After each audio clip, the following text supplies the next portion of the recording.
Olá, meu nome é Felipe Martins de Oliveira e você está ouvindo a série Espiritualidade para Todos os Dias. A reflexão dessa semana encontra-se no seguinte texto bíblico, João 10, de 1 a 21, e corresponde à semana 21 do Guia Devocional do Evangelho segundo João, cujo título é Jesus, o Bom Pastor. Vamos à leitura do texto bíblico. Eu lhes asseguro que aquele que não entra no aprisco das ovelhas pela porta, mas sobe por outro lugar, é ladrão e assaltante. Aquele que entra pela porta é o pastor das ovelhas. O porteiro abre-lhe a porta e as ovelhas ouvem a sua voz. Ele chama suas ovelhas pelo nome e as leva para fora.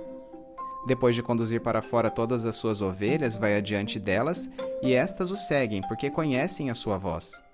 Mas nunca seguirão um estranho, na verdade fugirão dele, pois não reconhecem a voz de estranhos. Jesus usou essa comparação, mas eles não compreenderam o que lhes estava falando. Então Jesus afirmou de novo, digo-lhes a verdade, eu sou a porta das ovelhas. Todos os que vieram antes de mim eram ladrões e assaltantes, mas as ovelhas não os ouviram. Eu sou a porta, quem entra por mim será salvo. Entrará e sairá e encontrará pastagem. O ladrão vem apenas para roubar, matar e destruir. Eu vim para que tenham vida e a tenham plenamente. Eu sou o bom pastor. O bom pastor dá sua vida pelas ovelhas. O assalariado não é o pastor a quem as ovelhas pertencem. Assim, quando vê que o lobo vem, abandona as ovelhas e foge. Então o lobo ataca o rebanho e o dispersa. Ele foge porque é assalariado e não se importa com as ovelhas.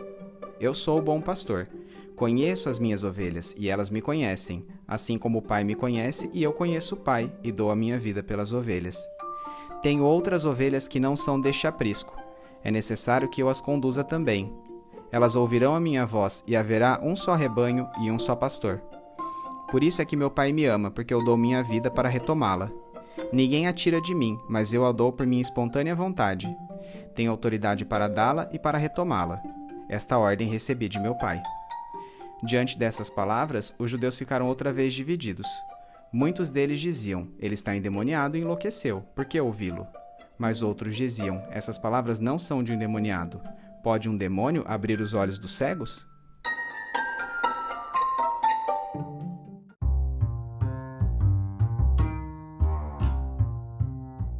Os versículos de João 10, de 1 a 21, são um importante discurso espiritual feito por Jesus após os eventos relatados no capítulo 9 de João, que nos contam sobre a cura do cego de nascença e seu subsequente julgamento pelos fariseus, o qual resultou em sua excomunhão da sinagoga. O capítulo 9 é concluído com a seguinte lição. Disse Jesus, eu vim a este mundo para julgamento, a fim de que os cegos vejam e os que veem se tornem cegos. Com isso, Jesus estava dizendo que ao se recusarem a admitir que suas obras inevitavelmente apontavam para ele como Cristo de Deus, os fariseus faziam-se de cegos, em contraste com o mendigo a quem Jesus curara, o qual imediatamente pôde constatar que ele de fato era o Messias prometido. Isso representava uma inversão da ordem esperada das coisas, na qual os iletrados, cegos e loucos é que compreendem os valores do reino de Deus, ao passo que os cultos, os que enxergam fisicamente os supostamente sãos, recusam-se a aceitá-lo. É nesse contexto que Jesus faz uma digressão que contrasta os falsos pastores com o bom e verdadeiro pastor. A analogia só pode ser inteiramente compreendida ao atentarmos para dois conceitos.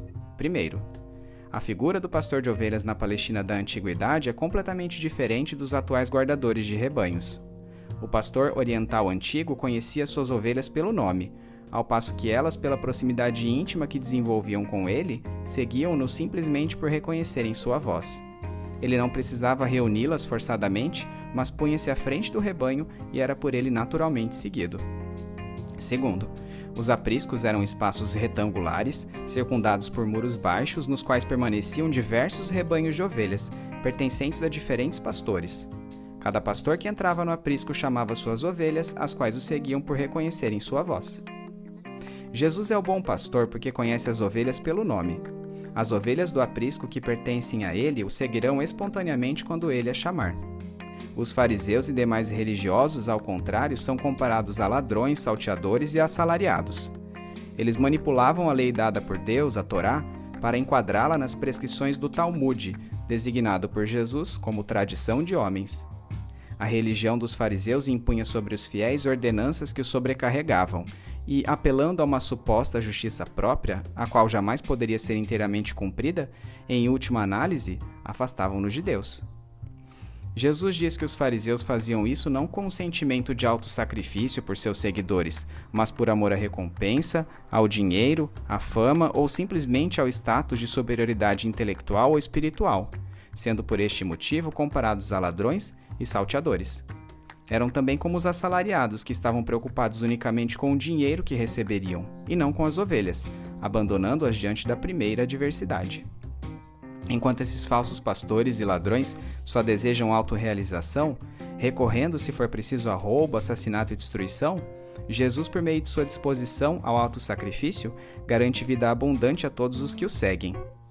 Assim, Jesus, o verdadeiro pastor, entra pela porta, sendo reconhecido pelo porteiro e pelas ovelhas, porque goza de autoridade para fazê-lo. Não precisa recorrer a subterfúgios alternativos como os ladrões e assaltantes que entram pelo aprisco por lugares escusos porque sabem que não serão reconhecidos pelas ovelhas. Jesus é tanto o bom pastor quanto a porta das ovelhas, porque esta dupla analogia quer ressaltar os aspectos da exclusividade e da seleção. Exclusividade, porque a estreita porta pressupõe passagem isolada, denotando que Jesus Cristo é o único caminho capaz de verdadeiramente conduzir o ser humano a Deus, e que cada um de nós deve passar por ele individualmente.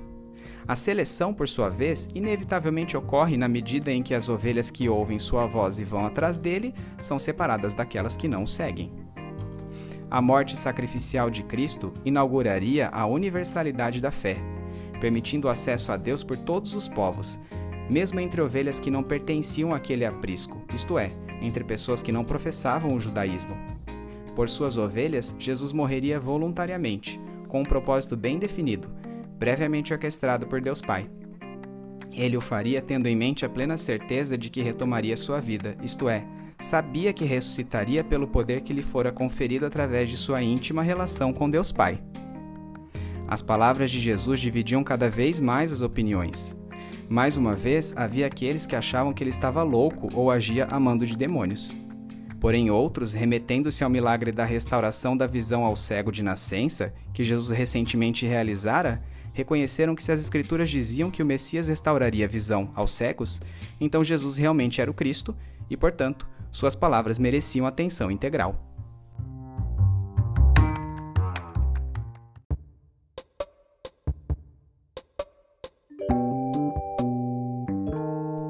Aplicação prática. Os falsos pastores não demonstram espírito de autossacrifício pelas ovelhas. Em contraste, Jesus é o bom pastor, que dá a vida por elas. Seu sacrifício foi voluntário, ocorrendo dentro dos desígnios de Deus, não constituindo um acidente dentro da história. Dar ouvidos à voz deste pastor envolve a conversão pela fé e a obediência da regeneração. Essas características são pré-requisitos fundamentais para uma relação de íntima familiaridade entre nós, ovelhas, e Jesus, o bom pastor. O fato de este bom pastor conhecer-nos pelo nome significa que ele nos trata um a um, denotando imenso amor e cuidado. Isso combate a vertente do deísmo muito difundida desde o iluminismo, que defende que Deus apenas criou o universo deixando funcionar por conta própria. A possibilidade de comunhão entre o ser humano remido e Cristo, que é da mesma natureza íntima da relação entre Jesus e Deus Pai, mostra-nos que Deus se importa conosco individualmente e que os fatos que nos cercam fazem parte de sua obra para a humanidade, por mais que não entendamos plenamente sua vontade permissiva.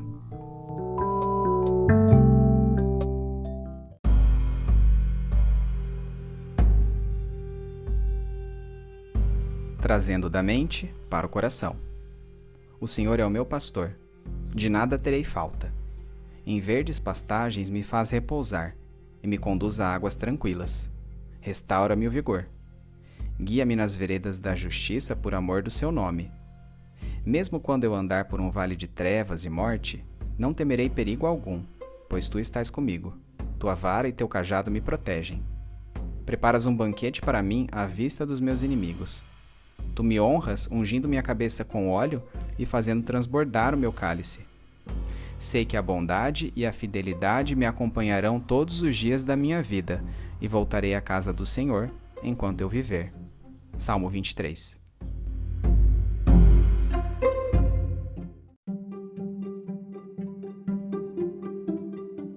Medite mais sobre este texto ao longo da semana. Domingo, leia o texto de João 10, de 1 a 21, bem como os comentários sobre ele.